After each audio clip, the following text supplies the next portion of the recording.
పద్మ వ్యూహం లేదా చక్ర వ్యూహం మహాభారతంలో ఉపయోగించిన ఒక ప్రమాదకర మిలిటరీ స్ట్రాటజీ. అసలు ఎందుకు ఇది అంత ప్రమాదకరం? దీని నుంచి బయటపడడం ఎందుకంత కష్టం? దీని నుంచి ఎలా బయటపడాలో తెలిసిన అర్జునుడు కాకుండా అభిమన్యుడు ఎందుకు వెళ్ళాడు, బయటకు ఎందుకు రాలేకపోతాడు? ఈరోజు ఈ వీడియోలో దీని గురించి ఎక్స్ప్లెయిన్ చేస్తాను.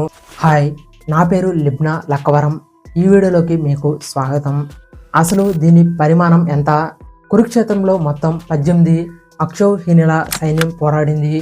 7 అక్షౌహిణులు పాండవుల వైపు, 11 అక్షౌహిణులు కౌరవుల వైపు యుద్ధంలో పాల్గొన్నారు. మహాభారతం ప్రకారం ఒక అక్షౌహిణిలో 21,870 రథాలు, 21,870 ఏనుగులు, 65,610 గుర్రాలు, అలాగే 1,09,350 నార్మల్ ఆర్మీ ఉంటాయి. అంటే ఒక అక్షౌహిణిలో 2,18,700 సైన్యం. అంటే మొత్తం 18 అక్షౌహిణులలో అంటే మొత్తం సైన్యం 39,36,600. ఇంత సైన్యం ఉన్నప్పుడు మినిమం 1,00,000 మంది ఈ వ్యూహంలో ఉన్నా కానీ 7 స్థాయిలలో ఏర్పడే ఈ వ్యూహంలో రెండో స్థాయికి మించి కనపడటం చాలా కష్టం. పద్మ వ్యూహం ఏర్పడాలి అంటే 77 × 77 కిలోమీటర్లు, 5,929 కిలోమీటర్ల ప్రాంతం కావాలి. అంటే హైదరాబాద్కు ఒక 10 టైమ్స్ ఎక్కువ. ఇందులోకి వెళ్ళి మధ్యలోకి వెళ్ళేలోపు ఉన్న శక్తి మొత్తం పోయి అలసటతోనే చనిపోతారు. లోపలి స్థాయిలకు వెళ్ళే కొద్దీ సైనికుల మధ్య దూరం తగ్గి దాడి తీవ్రత తగ్గుతుంది. ఈ వ్యూహంలో లోపలికి వెళ్ళే కొద్దీ సైనికులు కూడా శక్తివంతులుగా ఉంటారు.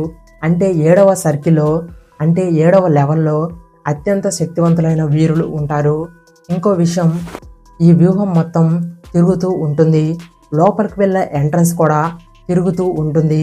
అంటే బయటకు రావడం కష్టంగా ఉంటుంది. అలాగే సైనికులు ఫిల్ అవుతూ ఉంటారు. అంటే ఇప్పుడు ఒక సైనికుడు చనిపోతే అతని స్థానంలో ఇంకొకరు నిల్చుంటారు.